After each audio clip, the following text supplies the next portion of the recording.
Hey there, we're back. This is lesson number 6 of module number 1 of the Music Business Essentials course.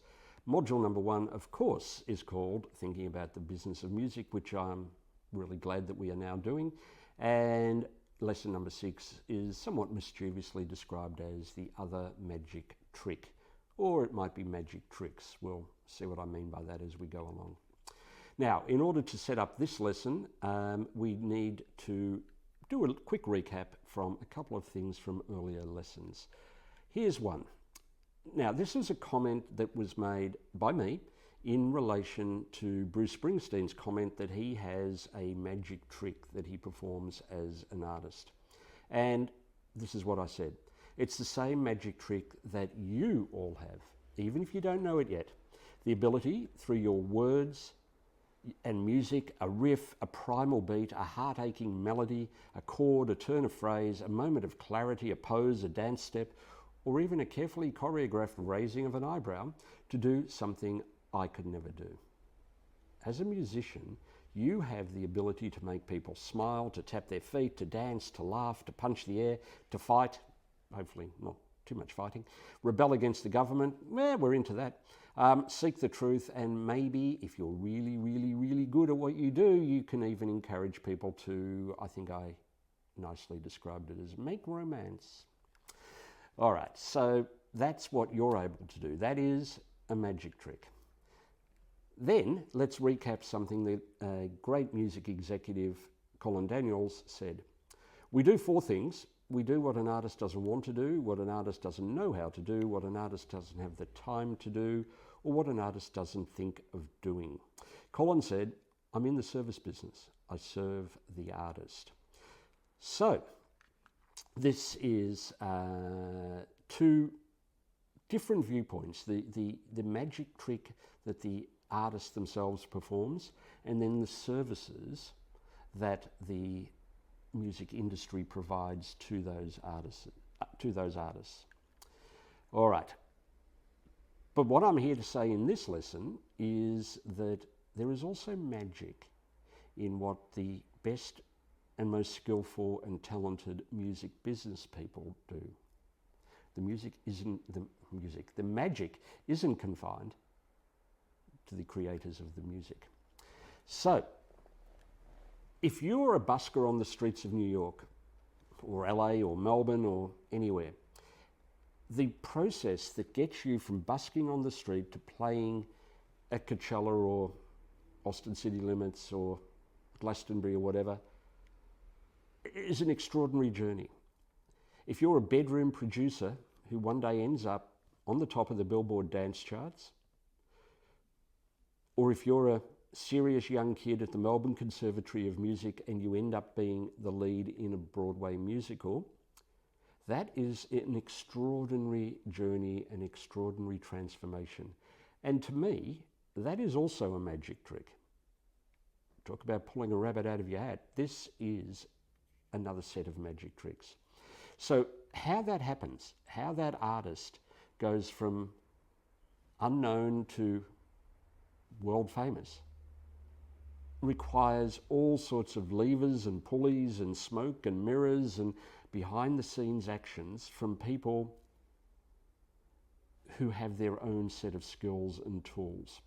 Now, most of that, believe it or not, actually you will believe it because you're the artist, most of that is a mystery. How did that happen? How did that artist go from there to there? Was it purely just talent? Or was there something else involved? And the answer is, there was something else involved. It's a really old cliche that it takes a village to raise a child. I guarantee you it takes more than a village to create a successful career in the music business. But it all comes down to one basic idea, and I've mentioned this to you before. The whole of the music industry, the business of music, is about connecting the creators of music, you guys, with the consumers of music. And every job that people do within the music industry is acting towards that outcome. Connecting the creators of music, whether it's live or recorded, with the consumers of that music is everybody's job. Now, where do you start with this? All right.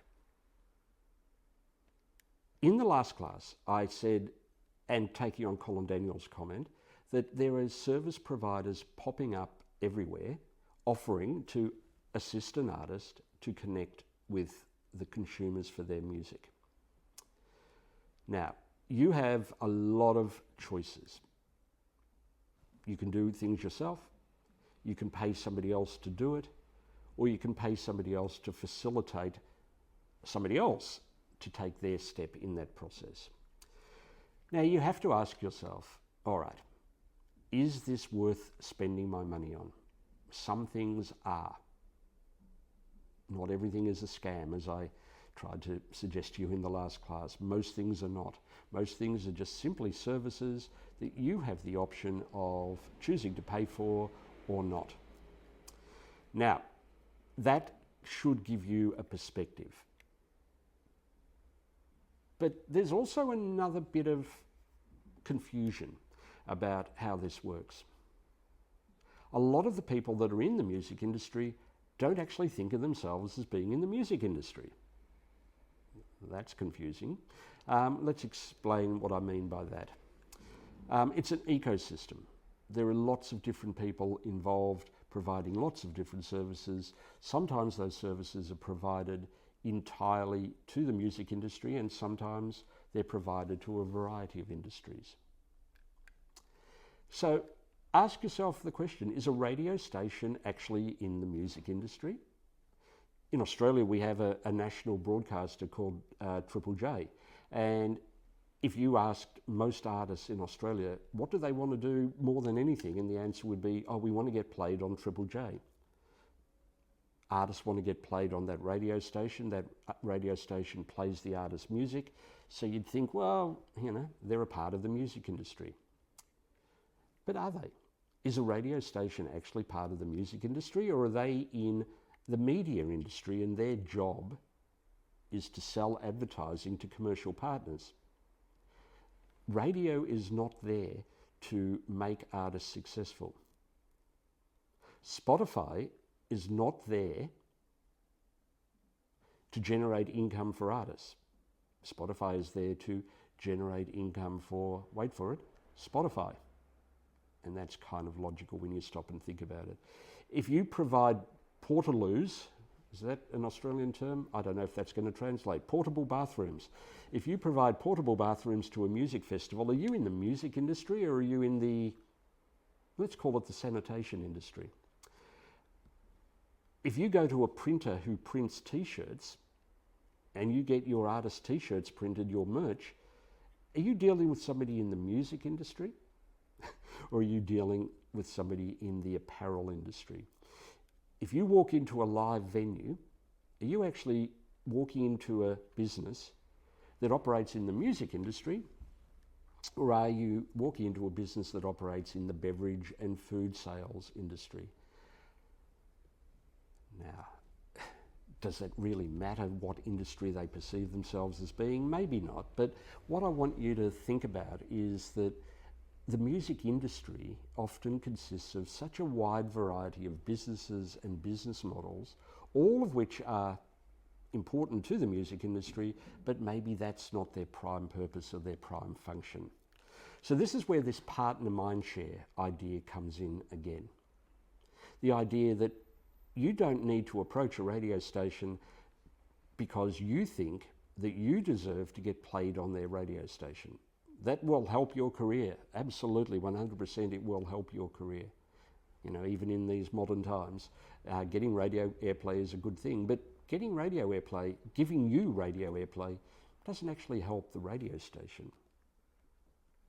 Remember that concept of abundant music. If they don't play your song, they'll probably play somebody else's, and it won't make any difference to their ability to sell ads to, you know, a pizza chain or a fast food restaurant or something like that.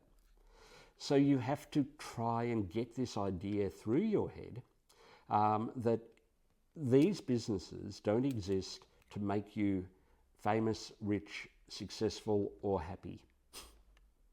That's not their purpose. Of course, all of these businesses, whether it's a record company or a radio station or somebody, providing portaloos at a festival, are going to say, hey, we're committed to making the artist's experience better. Yeah, of course they are, and the audience's experience and their own experience. But the mere fact that they're providing a service to your industry doesn't mean that their emotional commitment to your music is anything to do with their actual business model.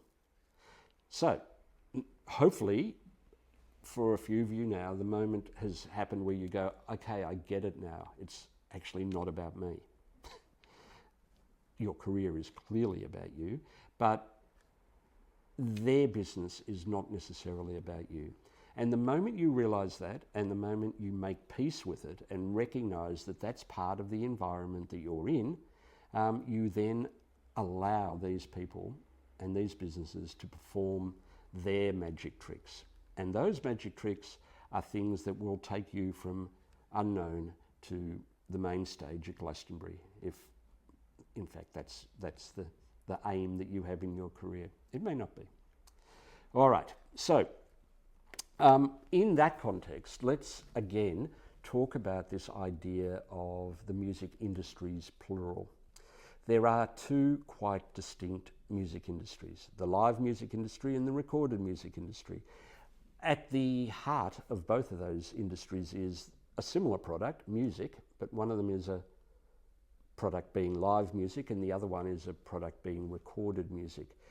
And the way that those two industries work is completely different.